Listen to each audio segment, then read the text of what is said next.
What's going on, guys? Ian back with another YouTube video, and in this video we are going to be talking about 3 ninja tips that you can use for your B2B SaaS Google Ads. Now let's just dive right in. Why should you listen to us? Why should you listen to me? Well, I'm the founder and CEO of Optimizer Marketing, and we primarily work with B2B SaaS companies. And right now we are spending anywhere from $50,000 to $100,000 every single month on our Google Ads for our clients combined. So we know a thing or two about what works really well and what doesn't, and we wanted to share those with you in 3 simple ninja tips that you can apply pretty much today, and you can start to see these results over time. So without further ado, let's dive right in. Number 1 is linking your HubSpot to your Google Ads. So if you are having this problem where essentially your clients and or your stakeholders that you're trying to impress keep saying, hey, like the leads you're driving, they're unqualified, they're spam, or they just make no sense. It's an extremely common problem, and almost every client that we've ever worked with, the first couple of weeks that we've worked with them, we had this problem until we started incorporating and linking HubSpot or Salesforce into the Google Ads account. Once we linked it, we were able to optimize our Google Ads for that specific goal that is firing from HubSpot. So let me be a little bit more specific here. Whenever you link your HubSpot to your Google Ads, you're gonna be able to have a goal that is linked from whenever a lead becomes a qualified lead, there is a goal associated with that, which is called HubSpot opportunity.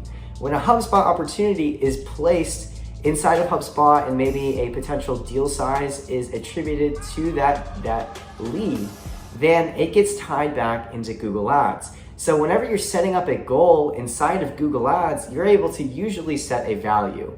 And if you're an e-commerce store, you can make that dynamic, but in the B2B SaaS world, or really just B2B world in general, these deal sizes vary a lot, and someone's not just buying something off your website, usually it's offline.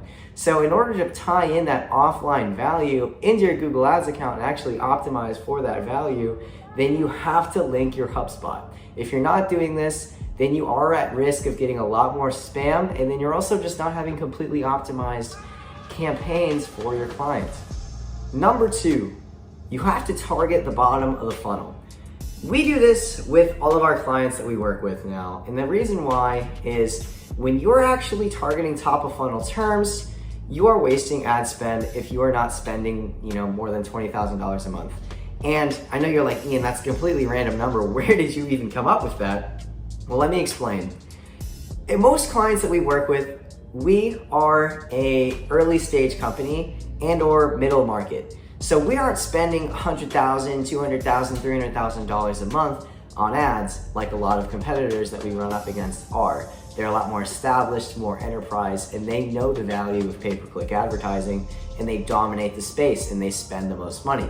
They may not have the most optimized campaigns, but they're willing to throw tons of money at their campaigns. So ultimately they're always going to beat you because they're always going to show up once your campaigns run out of daily budget. But if you optimize your campaigns correctly and only show up for terms that really ultimately are going to potentially drive a lead for your company, then you're doing it correctly. So 2 ways that we combat this are we only use phrase match or exact match keywords, because if we go with broad, we're generally speaking, we are wasting 25 to 50% of our budget on clicks that obviously the person is interested, but maybe they're so early in the learning period or in the top of the funnel that we really just don't want to go after awareness stage stuff on our pay-per-click ads. We really want to take advantage of that 20% that's problem aware, or 3% that's literally looking for a solution and trying to buy like today or this week. So that being said, we only use phrase match or exact match keywords. And then we add modifiers onto our keywords, things like software or company or vendor or words essentially like that. We add those modifier words to the end of our phrase match keywords to make sure that whenever our keywords are firing, they are for qualified searches. They are for people that already kind of understand what the problem is that they're going after, so that they can ultimately, find the vendors or the companies or the software that exists out there for their problem. So that is ultimately what we try to do with our clients. That way we can prove value right out of the gate and we're not having a false start where we have a lot of unqualified leads coming through. Last but not least, we try to run experiments as often as we possibly can. And you might be saying like, well, how are you running experiments all the time? You must be changing your ads out all the time. No, there's actually a way that most people that are running Google Ads, they aren't doing this. And almost every marketing director we ever work with, they don't do this. And you can actually set up custom experiments inside of Google and test different bid strategies, different advanced bidding options, locations, bidding more on mobile phones versus desktop or the vice versa. You can set your campaign up and do that. Another thing that we do is, pinning headlines inside of the ad. So this is more of a traditional test. However, it's a little different because you have to set it up in a custom experience. It's not a text change that you have across all of your campaigns. Now, when you're able to pin a headline, there's this really cool thing called keyword insertion that you can basically take whatever the person was searching for and place it in the headline text of your Google ad. So if someone was searching for CRM software, then CRM software would populate inside of the Google ad itself as the headline, which is really cool. As you can imagine, if someone is searching for something very specific and that shows up first in a pinned headline that has keyword insertion as the very first thing, then they're more likely to click that ad because it's exactly what they were looking for. And I don't know about you, but when I do that, when I find something exactly what I'm looking for, I always click it. It doesn't matter even if it, maybe three spots down. If it's exactly what I was looking for, that's what I choose. And we have found, generally speaking, with our clients that test as one of the first ones that we run always does really well. It increases conversion rate.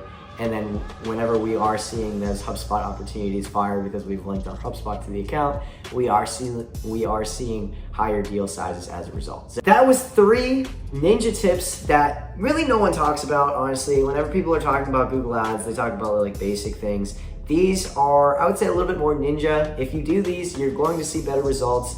And when we do them for our clients, we see results out of the gate. Usually within 30 to 60 days, we have profitable campaigns running where we're seeing an increase in MQLs month over month. And that's ultimately our goal at Optimizing Marketing. So casual plug, but if you are interested, we do these paid media services every single month for our clients and they love it. So we think that you would love it too, especially if you're a B2B SaaS company. So hopefully you found this video helpful. If you did, be sure to leave a like. It really helps us out. And subscribe for more tips like this. Thank you and have a good one.